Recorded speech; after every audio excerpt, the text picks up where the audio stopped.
وہ اپنی ننھے ننھے ہاتھوں سے اس آگ کو بجھانے کی کوشش کر رہی ہے لیکن کامیاب نہیں ہو پائی۔ میں نے سوچا کہ کوئی بچی جل رہی ہے، اس کے کپڑے میں آگ لگی ہوئی ہے، جاؤں ذرا اس کے کپڑے کی آگ بجھا دوں۔ وہ مسافر بیان کرتا ہے کہ میں نے جیسے ہی اس ارادے سے اس کی طرف قدم بڑھایا، جیسے اس کے قریب بڑھا، وہ لڑکی چیخ پڑی اور مجھے غصے میں چیخ کر کے اس نے کہا، خبردار میرے جسم کو ہاتھ نہ لگانا، میرے بدن کو ٹچ مت کرنا، میں جل کے مر جاؤں گی وہ گوارا ہے، مگر کوئی دوسرا غیر محرم شخص میرے جسم کو ہاتھ نہ لگائے۔ تجھے پتا ہے میں کون ہوں؟ میں نے حیرت سے سوال کیا، بچی بتا تو کون ہے؟ اس نے کہا، سن لے، میں رسول اللہ کی نواسی، شیر خدا کی پوتی، حسین کی بیٹی سکینہ ہوں، خبردار اگر تو نے میرے جسم کو ہاتھ بھی لگانے۔ پردے کا اس قدر اہتمام کربلا کے میدان میں۔ آج وہی 10ویں محرم کی تاریخ جب آتی ہے، اسی امام عالی مقام کے نام کا جلوس دیکھنے کے لیے ہمارے نوجوان اپنی بیویوں کو بائک پہ بٹھا کے بازاروں میں گھماتے ہیں، ہماری مائیں بہنیں اپنے بھائیوں کے ساتھ گھومتی ہوئی نظر آتی ہیں۔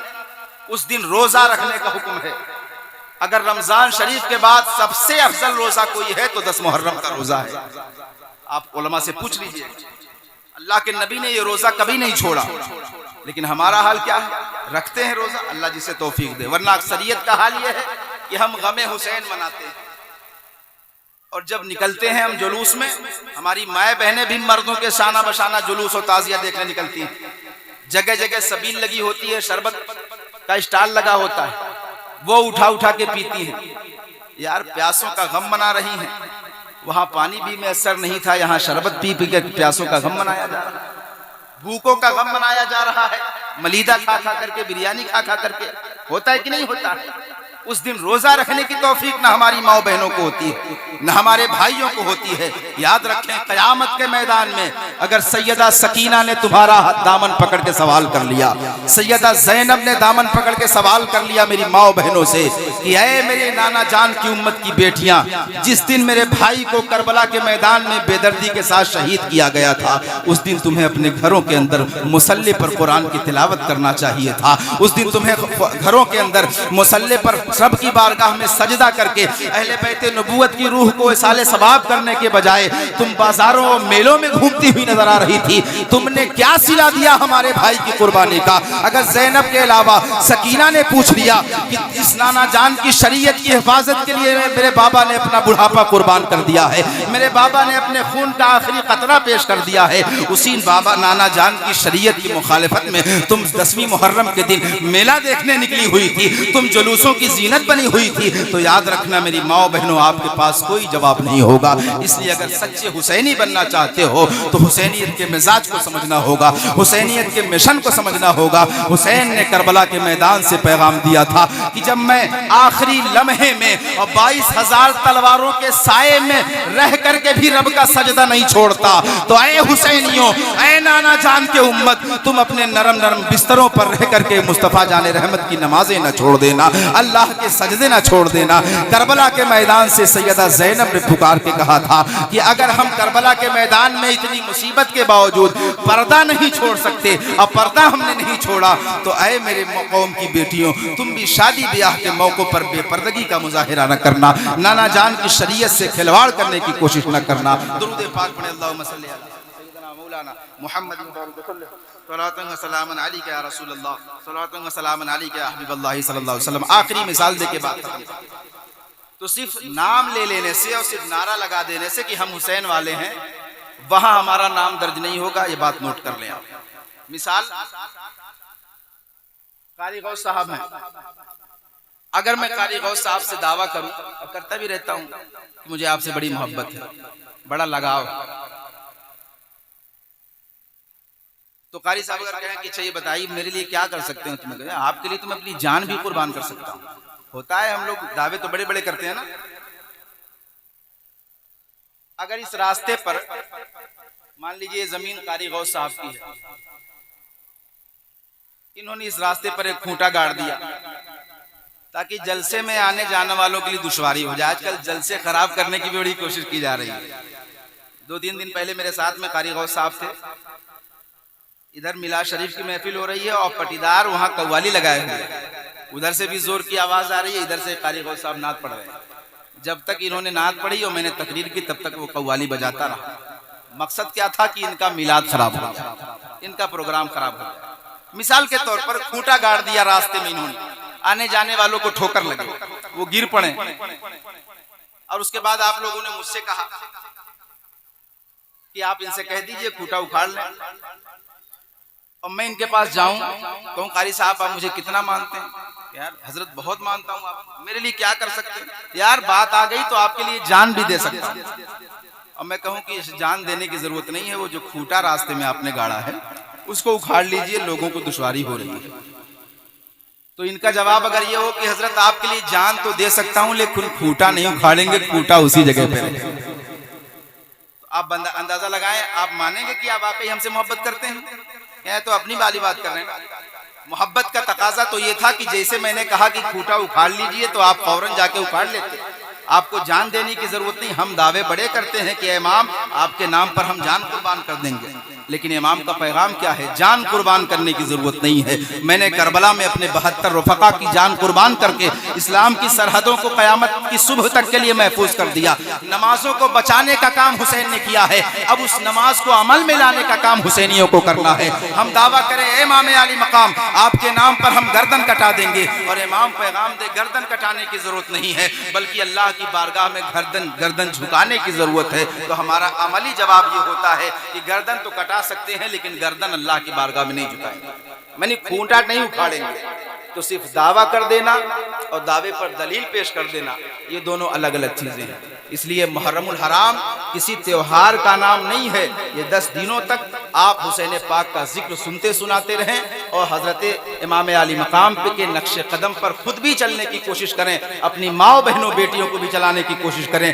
جس دن ہماری قوم کا ایک چھوٹا سا بچہ حضرت سیدنا علی اصغر کے جذبہ قربانی کے رنگ میں رنگ گیا, جس دن ہمارا نوجوان علی اکبر کی جوانی میں رنگ گیا, اور جس دن ہماری قوم کا بوڑھا امام حسین کی بڑھاپے کو اپنا لے گا, خدا کی قسم زمانے میں انقلاب برپا ہونا شروع ہو جائے گا. اس لیے کربلا کے پیغام کو سمجھیں اور صرف تقریریں سننا سنانا نہیں بلکہ تقریروں پر عمل کرنے کی بھی ضرورت ہے.